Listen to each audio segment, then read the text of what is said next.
Recording रखना चाहें या रिकॉर्डिंग दोबारा देखना चाहें, पढ़ना चाहें उसमें से, तो वो पढ़ सकते हैं। तो आज की क्लास के अंदर हम वीडियो लेक्चर नंबर 2 के अंदर जो चीज़ समझाई गई थी, that is principal of movement. Principal of movement सीखेंगे। इसके अलावा जो हमारी वर्कशीट के अंदर सवाल मौजूद थे, उन सवालों को जो है वो सॉल्व करेंगे। तो सबसे पहले जो है वो हम अपने बोर्ड की तरफ चलते हैं और इस बोर्ड पे जो है वो स्टार्ट करते हैं अपना लेक्चर। रिमेनिंग जो बॉयज हैं वो इन द मीन टाइम अपने आप को ज्वाइन कर लेंगे। हम जो है वो अपना यहाँ जो काम है वो स्टार्ट करते हैं। सो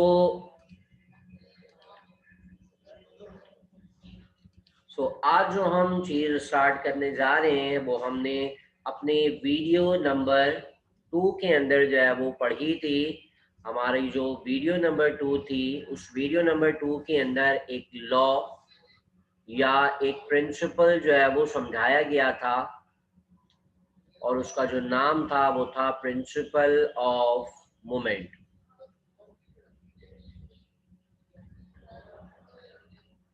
मैंने अपने प्रीवियस लेक्चर के अंदर भी ये बात समझाई थी कि मूवमेंट का मतलब होता है टॉर्क। टॉर्क को हम टर्निंग इफेक्ट भी कहते हैं, टॉर्क भी कहते हैं और साथ साथ मूवमेंट भी कहते हैं। So this principle is the या this law is the principle of movement. So this means this principle will be related to torque. कल हमने जो है वो टॉर्क से रिलेटेड बहुत सारी बातें की थी और वहां हमने कहा था टॉर्क के फैक्टर्स पढ़े थे बहुत सारे। इसी तरह से एक बात जो वहां बतानी भूल गए थे हम, वो ये थी कि टॉर्क जो है वो हमारी एक वेक्टर क्वांटिटी है और वेक्टर क्वांटिटी से मुराद हमारी क्या होती है? वेक्टर क्वांटिटी का मतलब है कि वो क्वांटिटी जिसको मैग्नीट्यूड के साथ साथ डायरेक्शन भी रिक्वायर्ड होती है। सो इट्स मीन कि हमारा जो टॉर्क होता है या टर्निंग इफेक्ट होता है उसके अंदर साथ साथ डायरेक्शन भी शामिल होती है। सो डायरेक्शन जिस तरह फोर्स एक वेक्टर क्वांटिटी है, मोमेंटम एक वेक्टर क्वांटिटी है, तमाम वेक्टर क्वांटिटी की कोई एक स्पेसिफिक पर्टिकुलर डायरेक्शन होती है। सिमिलरली जब हम टॉर्क की बात करते हैं तो टॉर्क में भी हमारे पास जो है वो टॉर्क की एक पर्टिकुलर डायरेक्शन होती है। बट हमारे पास एक आसानी ये है कि हमारे पास टॉर्क की सिर्फ और सिर्फ दो डायरेक्शन होती है। एक डायरेक्शन कहलाती है क्लॉकवाइज डायरेक्शन और एक कहलाती है एंटी क्लॉकवाइज डायरेक्शन। सो ये दो डायरेक्शन है, समझना बिल्कुल आप बहुत आसान है। क्लॉकवाइज डायरेक्शन का मतलब है कि अगर बॉडी क्लॉक की डायरेक्शन में रोटेट कर रही है so this direction is clockwise, और अगर बॉडी रोटेट कर रही है opposite to the direction of clock so this is known as anti clockwise direction. इसके एक एग्जांपल ले लेते हैं। फॉर एग्जांपल हमारे पास एक रॉड है और रॉड का ये वाला पॉइंट हमने फिक्स कर दिया।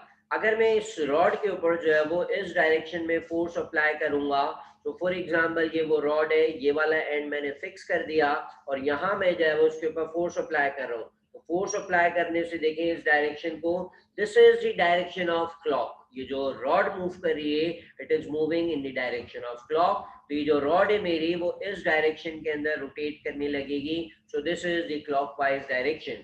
सिमिलरली अगर हमारे पास एक रॉड है और उस रॉड को मैंने इस एंड से फिक्स कर दिया है और इस एंड से फिक्स करने से मैं उसके ऊपर इस डायरेक्शन में फोर्स लगा रहा हूँ। सो इस डायरेक्शन में फोर्स लगाने से रॉड इस तरह से मूव करेगी and as you can see that this is the direction that is opposite to the direction of clock. Clock से ऑपोजिट डायरेक्शन में मूव करिए तो ये हमारी जो है वो एंटी क्लॉकवाइज डायरेक्शन हो जाएगी। सो ये मैंने यहाँ पे डायरेक्शन जो है वो डिफाइन कर दी। इसी तरह से अब हम बात करते हैं टर्म की जो कि हमने न्यूटन के लॉस के अंदर भी पढ़ी थी कि what is meant by balanced body. यहाँ हम बात कर रहे हैं कि बैलेंस्ड बॉडी का क्या मतलब होता है। जब हमने प्रीवियस चैप्टर के अंदर बैलेंस बॉडी की बात की थी तो वहां हमने कहा था कि बैलेंस बॉडी से हमारा मुराद ये होती है कि ऐसी बॉडी जिसके ऊपर नेट फोर्स जीरो हो, तो उस बॉडी को जो है वो हम बैलेंस्ड बॉडी कहते हैं। इसी तरह से अभी फॉर एग्जांपल हमारे पास एक रोटेटिंग बॉडी मौजूद है फॉर एग्जांपल ये एक रॉड है जो कि या एक सीसॉ है जो कि इस फिक्स पॉइंट के ऊपर जो है वो बैलेंस्ड है। तो फॉर एग्जांपल अगर इस बॉडी को मैं कहता हूं कि ये बैलेंस बॉडी है या ये रॉड जो है वो बैलेंस्ड है, तो बैलेंस से मुराद ये है कि इस रॉड के अंदर जो है वो टर्निंग इफेक्ट प्रोड्यूस नहीं हो रहा। ये बॉडी जो है वो या ये जो रोटेटिंग बॉडी है वो बैलेंस्ड है। तो मैं यहाँ लिख देता हूं कि अगर एक रोटेटिंग बॉडी, ऐसी बॉडी जो कि रोटेट कर सकती है, सो अगर कोई रोटेटिंग बॉडी बैलेंस्ड है, तो इस बैलेंस से मुराद हमारी क्या है कि उस बॉडी के ऊपर जो नेट फोर्स नहीं, अभी हम फोर्स की बात नहीं कर रहे, अभी हम कह रहे हैं कि उस बॉडी के ऊपर जो नेट टॉर्क लग रहा है वो जीरो है। नेट टॉर्क उस बॉडी के ऊपर जो लग रहा है वो जीरो होगा। फॉर एग्जांपल ये मेरे पास एक रॉड है जो कि इस सेंटर से जो है वो फिक्स्ड है। तो अगर मैं इस डायरेक्शन में फोर्स लगा रहा हूं तो ये इसको जो है वो क्लॉकवाइज डायरेक्शन में रोटेट कर रही है। अगर मैं इस डायरेक्शन में फोर्स अप्लाई कर रहा हूं तो ये जो है वो एंटी क्लॉकवाइज डायरेक्शन में रोटेट कर रही है। तो अगर किसी बॉडी के ऊपर टॉर्क अप्लाई हो रहे हैं, तो टॉर्क हमारे पास, जैसे मैंने कहा कि दो डायरेक्शन हो सकती है, एक तो क्लॉकवाइज टॉर्क हो सकता है, clockwise torque and anti-clockwise torque। जैसे मैंने अभी कहा कि अगर कोई बॉडी जो है वो बैलेंस्ड है, बैलेंस का मैंने मतलब बताया कि बैलेंस बॉडी का मतलब है कि उस बॉडी के ऊपर नेट टॉर्क जो अप्लाई हो रहा होगा वो जीरो होगा। और प्रिंसिपल ऑफ मूवमेंट हमें ये कहता है कि for if a body is balanced, then the clockwise torque acting on that body is equal to the anti-clockwise torque। किसी भी बॉडी को अगर हम बैलेंस कहते हैं तो बैलेंस बॉडी से मुराद हमारी है कि उस बॉडी के ऊपर जो क्लॉकवाइज टॉर्क अप्लाई हो रहा है और एंटी क्लॉकवाइज टॉर्क अप्लाई हो रहा है, ये दोनों टॉर्क जो है वो आपस में बराबर होते हैं। If and only the body is balance, अगर बॉडी बैलेंस है तभी क्लॉकवाइज टॉर्क और एंटी क्लॉकवाइज टॉर्क आपस में बराबर होंगे। अगर हम स्टेटमेंट लिखें प्रिंसिपल ऑफ मूवमेंट की, जो कि मैंने यहाँ एक एग्जांपल के थ्रू जो है वो बताई, principal of movement. Principal of movement को हमने अभी यहाँ पे डिफाइन किया कि इफ आप for a balanced body, for a balanced body, अगर बॉडी बैलेंस्ड है तो it's mean clockwise torque is equal to anti-clockwise torque। Balance body के लिए क्लॉकवाइज टॉर्क और एंटी क्लॉकवाइज टॉर्क ये हमेशा बराबर होते हैं। ये मैंने स्टेटमेंट बताई, इसी को जो है वो एक और एग्जांपल के थ्रू समझते हैं। फॉर एग्जांपल जो है वो हमारे पास एक ये रॉड है, इस रॉड को मैंने जो है वो सेंटर से फिक्स कर दिया। This is the fix point, और फिक्स पॉइंट को कल हमने कहा था कि इस पॉइंट को हम फिक्स पॉइंट कहते हैं या पॉइंट ऑफ रोटेशन कहते हैं। तो इसको हम यहाँ लिख देते हैं कि this is fix point and, या इसको हम एक्सिस ऑफ रोटेशन या पॉइंट ऑफ रोटेशन भी कह सकते हैं। तो दिस इज एक्सिस और पॉइंट ऑफ रोटेशन। अब लेट सपोज यहाँ पर हमारे पास जो है वो फोर्सेस जो लग रही हैं, let suppose this is F1 act कर रही है पॉइंट ए के ऊपर। एक और फोर्स हम ले लेते हैं, let suppose this is F2 जो कि पॉइंट बी के ऊपर जो है वो एक्ट कर रही है। और ये जो एक्सिस ऑफ रोटेशन या फिक्स पॉइंट था उसको हमने नाम दे दिया दिस इज पॉइंट ओ। तो ये मेरे पास जो है वो एक बॉडी है और इस बॉडी को मैं कह देता हूं कि ये बॉडी जो है वो फिलहाल बैलेंस्ड है। ये बॉडी जो है वो बैलेंस्ड है, और बैलेंस्ड बॉडी से फौरन जो चीज माइंड में आनी चाहिए, it is that the clockwise torque should be equal to anti clockwise torque.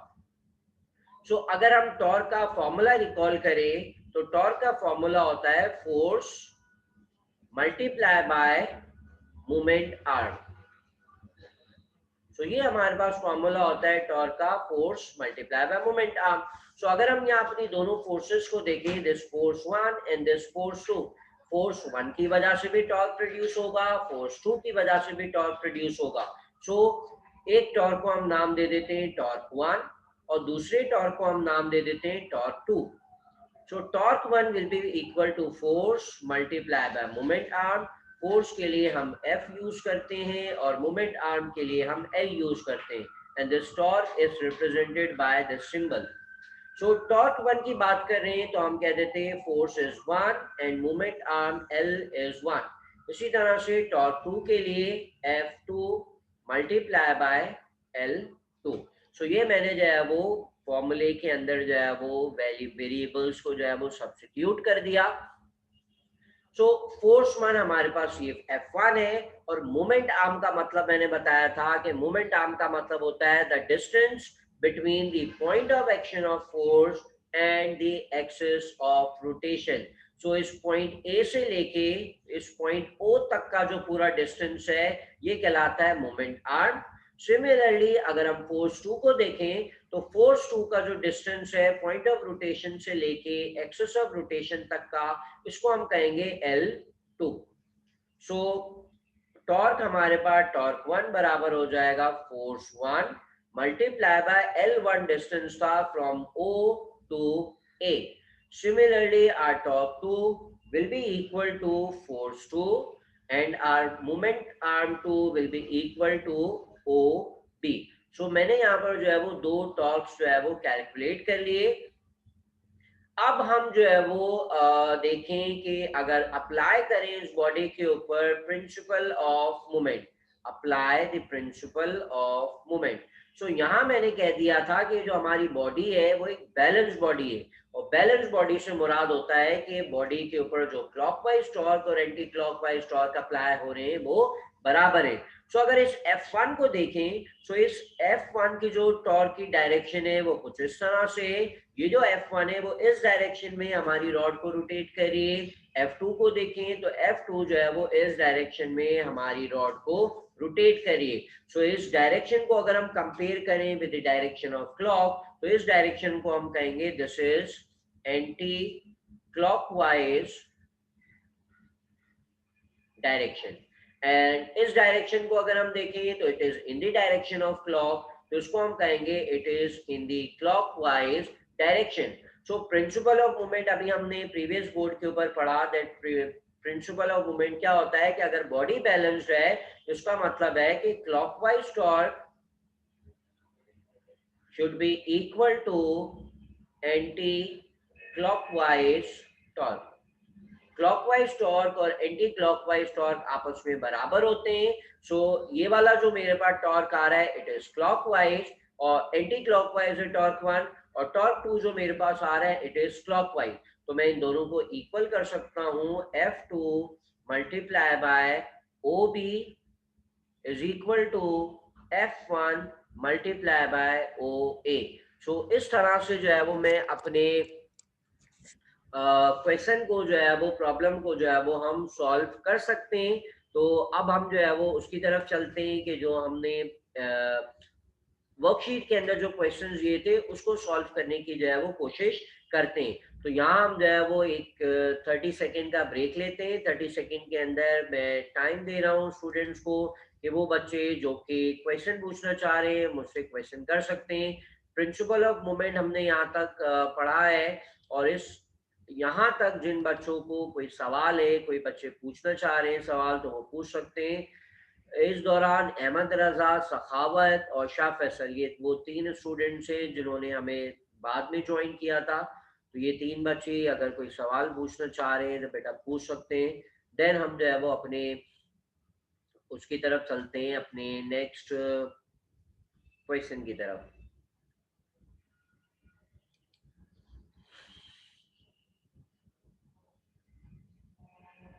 सवाल पूछना चाह रहे हैं तो सवाल पूछ लें, कोई सवाल नहीं है तो वो बोल सकते हैं भाई नो सर, नो क्वेश्चन। जल्दी से रिप्लाई कर दें ताकि हम अपने लेक्चर को आगे लेकर चलें, टाइम ज़ाया ना हो हमारा।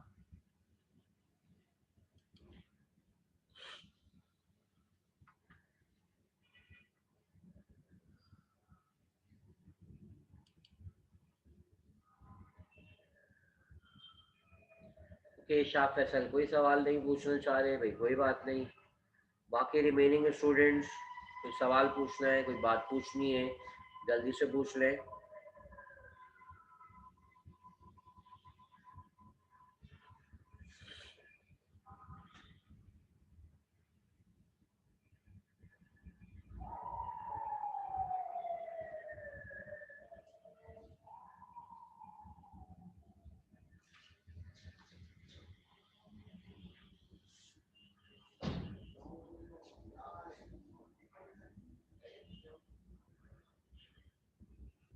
ओके, सो हम जो है वो आगे बढ़ते हैं अपने क्लास लेक्चर पे। सो अब जो है वो हम, अच्छा कासिम कह रहे हैं कि अगर डिस्टेंस बोथ साइड के बराबर हो या ना हो। सो बेटा कासिम, हम यहाँ प्रिंसिपल ऑफ मोमेंट के अंदर सिर्फ और सिर्फ क्लॉकवाइज टॉर्क और एंटी क्लॉकवाइज टॉर्क के बराबर होने की बात कर रहे हैं। टॉर्क के अंदर एक चीज फोर्स होती है, एक चीज मोमेंट आर्म होता है। क्लॉकवाइज फोर्स में और एंटी क्लॉकवाइज फोर्स में दोनों फोर्स भी बराबर होना जरूरी नहीं है, दोनों तरफ के डिस्टेंस भी बराबर होना जरूरी नहीं है। सिर्फ जरूरी है कि टॉर्क बराबर हो। टॉर्क का मतलब क्या है? Force multiply by moment arm.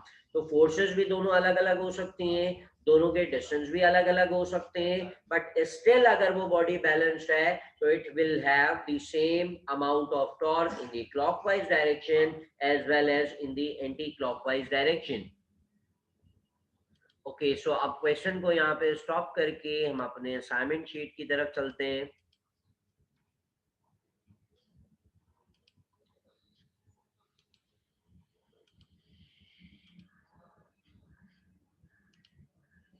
Okay, सो ये हमारे पास जो है वो फिलहाल एक शीट आ रही है जिसके ऊपर जो है वो क्वेश्चन मौजूद है। यही वो असाइनमेंट शीट है जो कि मैंने प्रोवाइड भी की थी सब बच्चों को। सो उसी को हम जो है वो यहाँ पे शेयर कर रहे हैं। ओके, सो सबसे पहला क्वेश्चन है उसको हम देखते हैं कि पहले क्वेश्चन में क्या कहा है। पहले क्वेश्चन में कहा है कि a force of 100 newton. So as we know that clearly लिखा हुआ है कि दिस इज फोर्स, तो मैंने यहाँ पे लिख दिया कि हमारी जो है वो फोर्स आ गई। Then at a distance of 30 centimeter, तो ये हमारे पास डिस्टेंस आ गया या मोमेंट आर्म आ गया। देन हमें कहा है कि what is the torque acting on it, हमें टॉर्क फाइंड आउट करना है। So we know that torque is equal to, यहाँ मेरा डेटा फॉर्म हो गया, force is equals to 100 newtons and this is moment arm that is equal to 30 centimetre. So ये मेरे पास मोमेंट आर्म आ गया एंड वी नो दैट हम सेंटीमीटर को हमेशा मीटर्स के अंदर कन्वर्ट करते हैं। So for the conversion we divide 30 with 100, we will get 0.3 meters. So torque का formula force multiply by moment arm. Force की वैल्यू हमें गिवन है 100 एंड मोमेंट आर्म की वैल्यू गिवन है 0.3। तो जब हम इसको मल्टीप्लाई करेंगे 100 multiplied by 30, that will be equal to 1 into, so we will get 30 और हमारा जो वो आएगा यूनिट आएगा, it will be equal to newton and metre. So ये मेरे पास जो है वो फर्स्ट क्वेश्चन का सोल्यूशन था जो कुछ इस तरह से सॉल्व हो रहा है। इसी तरह से नेक्स्ट क्वेश्चन की तरफ चलते हैं। अ फोर्स ऑफ 100 न्यूटन, अगेन हमारे पास जो है वो फोर्स गिवन है 100 न्यूटन की। So this is our force acting perpendicularly at a distance of 10 centimeters. So this is our moment arm जो कि 10 सेंटीमीटर है। एंड अगेन हम क्या करेंगे, हम अपने सेंटीमीटर वाले यूनिट को डिवाइड बाय 100 करके मीटर के अंदर कन्वर्ट करेंगे। So this is equal to 0.1 meter and we have to find the torque. तो सिंपल है, डेटा मैंने सवाल में ही फॉर्म कर लिया। जिस तरह ऊपर क्वेश्चन सॉल्व किया बिल्कुल इसी तरह से सेकंड सॉल्व करते हैं। Torque is equal to force multiplied by moment arm. Value of force is 100 and multiplied by moment arm हमारे पास 0.1 आ गया। तो उसको मल्टीप्लाई करेंगे so we will get 10 and torque का जो यूनिट है it is equal to newton meter. तो ये हमारे पास जो है वो दूसरा क्वेश्चन सॉल्व हो गया। इसी तरह से थर्ड क्वेश्चन चेक करते हैं। A force of 20 newton act at a distance of 20 centimetre. तो यहाँ हमारे पास मोमेंट आर्म गिवन है L is equals to 20 centimetres जिसको हम 100 से डिवाइड कर देंगे बिकॉज सेंटीमीटर में यूनिट यूज नहीं करते। तो ये मेरे पास हो जाएगा 0.2 metres and this is 20, so this is F is equals to 20 newton. यहाँ हमें जो है वो क्या करना है, मोमेंट ऑफ फोर्स फाइंड करना है। And again moment of force का मतलब क्या होता है, it is known as torque. तो एक्चुअली हमें जो है वो टॉर्क ही फाइंड करना है। सो टॉर्क का फॉर्मूला अप्लाई करेंगे, force multiply by moment arm.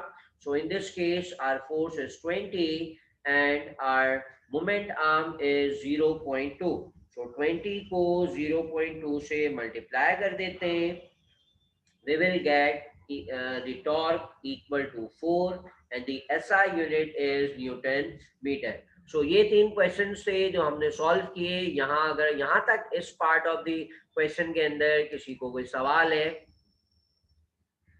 सो बच्चे पूछ सकते हैं। कासिम ने बेटा सही जवाब दिया, 4 न्यूटन मीटर, बिल्कुल सही है। इन तीन क्वेश्चंस के अंदर कोई सवाल है तो बेटा पूछ लें ताकि हम जो है वो नेक्स्ट क्वेश्चन की तरफ चलते हैं।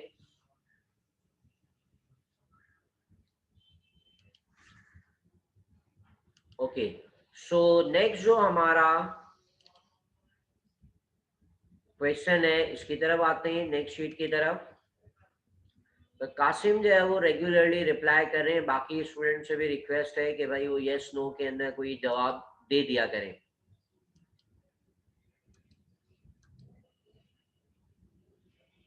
मोमेंट ऑफ फोर्स का मतलब टॉर्क ही होता है बेटा। तो टॉर्क बोले, मोमेंट ऑफ फोर्स बोले या सिर्फ मोमेंट बोले, इन सब का जो मतलब है सेम है। चलिए तो अब जो है वो हमारी ये असाइनमेंट नंबर जो है वो वीडियो लेक्चर नंबर 2 का जो असाइनमेंट है उसको सॉल्व करते हैं, जिसमें सबसे पहले हमें कहा है state the principle of moment. तो ये मैंने अपने लेक्चर के दौरान भी समझाया कि प्रिंसिपल ऑफ मोमेंट का मतलब क्या है। For a balance body, book के अंदर भी ये स्टेटमेंट्स लिखी हुई है, तो वहां से भी नोट करना चाहें तो नोट कर सकते हैं। For a balance body, clockwise torque is equal to anti-clockwise torque। Clockwise torque और एंटी क्लॉकवाइज टॉर्क आपस में बराबर होते हैं। सो ये था हमारा फर्स्ट पार्ट का आंसर।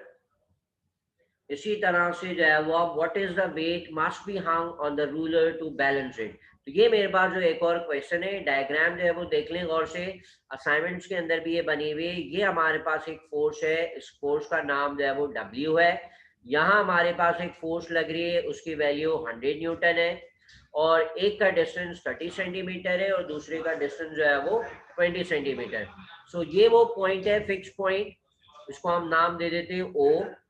ये जो पॉइंट है इसको हम नाम दे देते हैं पॉइंट ए और इस पॉइंट को हम नाम दे देते हैं इट इज पॉइंट बी।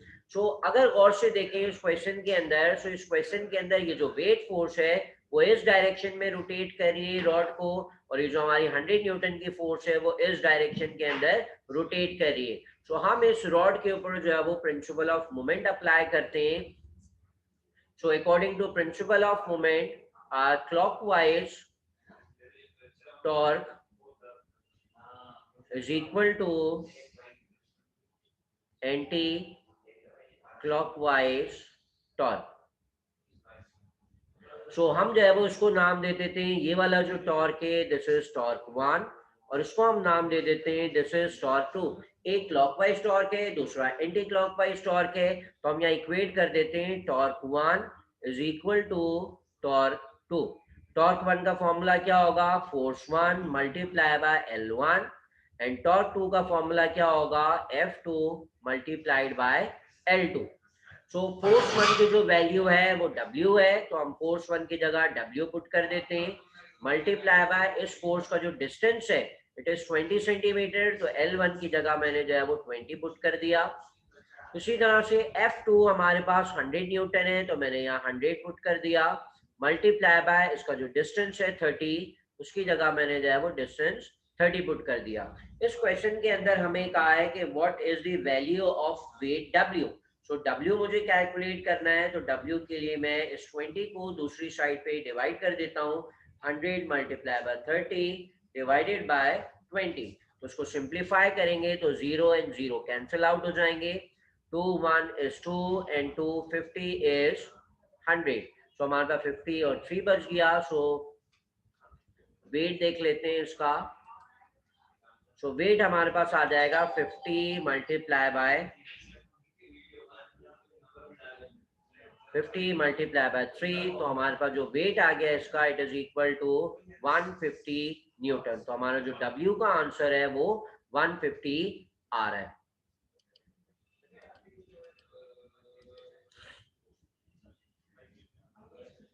अच्छा बेटा दोबारा से समझा देता हूँ उसको मैं कि यहाँ पे जो है वो ये जो बैलेंस रॉड थी इसके ऊपर हमने प्रिंसिपल ऑफ मोमेंट अप्लाई किया और प्रिंसिपल ऑफ मोमेंट अप्लाई करके जो है वो मैंने इस अननोन वेट को जो है वो कैलकुलेट किया है।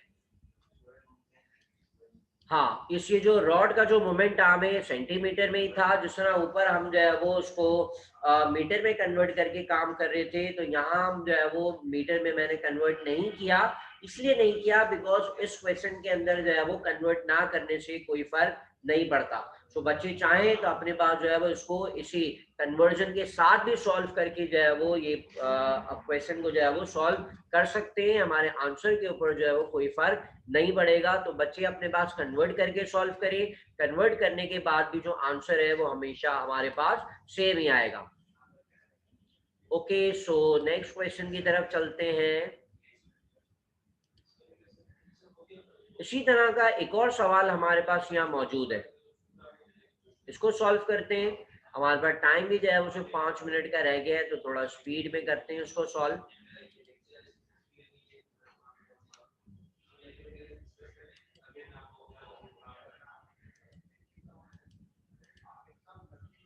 ओके, सो ये मेरे पास एक डायग्राम मौजूद है। सवाल को रीड करते हैं। सवाल में कहा है कि metre rod is suspended at point A, the block of weight 10 newton is suspended at point B. तो स्पेंड पॉइंट बी पे जो वेट लगा हुआ है it is equal to 10 newton and at point B 40 centimetre from point O. तो ये जो distance है ओ से लेके बी तक का ये है 40 सेंटीमीटर। सो मैं यहाँ लिख देता हूँ इट इज 40 सेंटीमीटर। उसको 100 से डिवाइड कर देंगे तो हमारे पास आंसर आ जाएगा 0.4 metre. Find the weight of the block that balance it at point A. तो यहाँ जो W है इसे हमें फाइंड आउट करना है और जो डिस्टेंस दिया हुआ है 25 सेंटीमीटर पॉइंट O से, तो ये हमारे पास मोमेंट आर्म आ गया 25 सेंटीमीटर। तो इसको 100 से डिवाइड करेंगे तो हमारे पास आंसर आ जाएगा 0.25 centi sorry 0.25। Now it will become in metre. So ये हमारे पास क्वेश्चन था, डेटा फॉर्म कर लिया हमने। इसके ऊपर भी जो है वो हम प्रिंसिपल ऑफ मोमेंट अप्लाई करते हैं। So apply principal of moment. Principal of moment क्या कहता है, ये हमने अभी पिछले बोर्ड के ऊपर भी यूज किया, that clockwise torque is equal to anti clockwise torque. Clockwise torque और एंटी क्लॉकवाइज टॉर्क बराबर होते हैं। ये वाला वेट फोर्स जो है वो उसको इस डायरेक्शन में रोटेट करेगा, दिस इज क्लॉकवाइज, और ये वाला जो वेट है उसको इस डायरेक्शन में रोटेट करेगा, दिस इज एंटी क्लॉकवाइज। सो हम इक्वेट कर देते हैं, एक को नाम दे देते हैं टॉर्क 1 और दूसरे को नाम दे देते हैं torque 2। So torque 1 will be equal to torque 2। So formula apply करेंगे तो ये हो जाएगा F1 multiply by L1 is equal to F2 multiply by L2। तो ये मेरे पास फॉर्मूला आ गया। वैल्यूज को पुट करते हैं तो इसको हम नाम दे देते हैं दिस इज F1 और इसको हम नाम देते हैं दिस इज L1। इसी तरह से ये हो जाएगा F2 और ये हो जाएगा L2। वैल्यूज को मैं सब्स्टिट्यूट कर रहा हूँ। 10 multiply by 0.4 is equal to F2 multiply by L2। इसको मल्टीप्लाई कर देंगे, L2 की वैल्यू हमें गिवन थी तो L2 की जगह हम लिख देते हैं 0.25। तो यहाँ से F2 या W की वैल्यू फाइंड आउट करनी है। So it will be equal to 10 multiply by 0.4 divided by 0.25। So मैं इसको कैलकुलेट कर लेता हूँ। 10 multiplied by 0.4 and divided by 0.25. So मेरे पास जो आंसर आएगा it is equal to 16 newton. So मेरे पास ये जो W1 कैलकुलेट करने को कहा था, इस W की जो वैल्यू आ रही है ये हमारे पास आ रही है 16 newton. That is our final answer. तो ये हमारा जो है वो फाइनल आंसर है। अच्छा, F1 और F2 जो है वो हमने अपनी मर्जी से अज्यूम कर लिया। एक फोर्स को, वेट जो था उसको F1 बोल दिया, दूसरी जो फोर्स थी उसको हमने F2 बोल दिया। F1 F2 ना लिखे, W1 और W2 रहने दें, तो यहाँ F1 की जगह में W1 लिख दूं और F2 की जगह पे मैं W2 लिख दूं। दोनों का जो मतलब है वो बिल्कुल सेम है। तो शॉर्ट टाइम है हमारे पास, हम एक और सवाल की तरफ चलते हैं, उस सवाल को भी सॉल्व करते हैं। ओके, सो एक और सवाल बिल्कुल उसी फॉर्मेट से जो है वो सॉल्व करते हैं।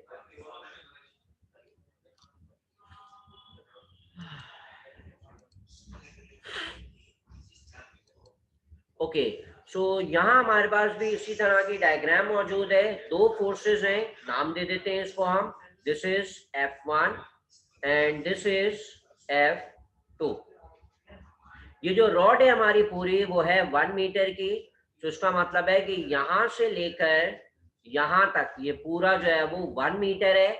और ये वाला जो पॉइंट है इसका सेंटर वाला, ये बिल्कुल सेंटर में लाई कर रहा है पॉइंट O। सो ये पूरी यहाँ से लेकर यहाँ तक जो लेंथ है वो 1 मीटर की है। तो इसका मतलब है सेंटर जो पॉइंट होगा वो ये 0.5 मीटर, और ये वाला डिस्टेंस भी जो है वो 0.5 मीटर होगा। ये हमारे पास जो है वो 30 सेंटीमीटर है। तो इसका मतलब है रिमेनिंग यहाँ से यहाँ तक हमारे पास बचा 20 सेंटीमीटर। और यहाँ से लेके यहाँ तक वाला डिस्टेंस हम जो है वो यहाँ पे फाइंड आउट करेंगे, और डिस्टेंस को जो है वो 0.5 में से माइनस करके जो है वो x कैलकुलेट करेंगे। तो ये हमारे पास हो जाएगा L1 और ये डिस्टेंस हमारे पास हो जाएगा L2। तो उसको सॉल्व करते हैं। प्रिंसिपल ऑफ मोमेंट अप्लाई करेंगे तो it is equal to torque 1 is equal to torque 2 and torque 1 will be equal to force 1 multiply by L1 is equal to force 2 multiply by L2। Force 1 की value हमारे पास 10 है, multiply by distance हमें नहीं पता, L1 लिख दिया मैंने। Force 2 हमारे पास 20 है और L2 की वैल्यू जो है वो हमारे पास कितनी आ रही है, 20 सेंटीमीटर। तो उसको अगर हम सेंटीमीटर के बजाय मीटर में लिखें तो ये हो जाएगा 0.2। तो यहाँ से हम L1 कैलकुलेट करते हैं। L1 हो जाएगा 20 multiply by 0.2 and divided by 10। तो उसको मैं कैलकुलेट कर लेता हूँ। 20 multiply by 0.2 and divided by 10। तो मेरे पास आंसर आ रहा है 0.4।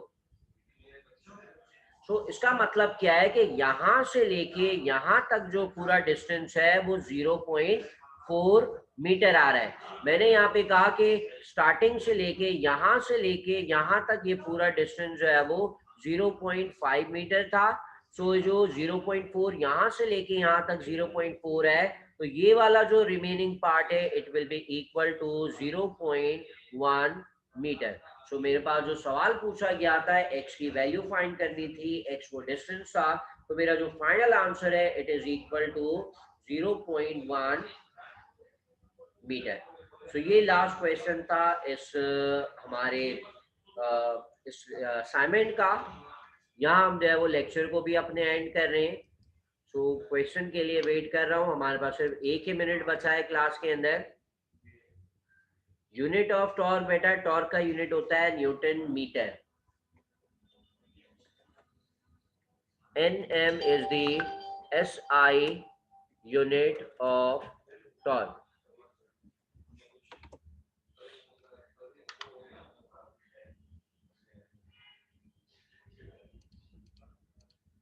ओके बेटा, कोई और सवाल जल्दी से पूछ लें, टाइम हमारे पास कम रह गया है।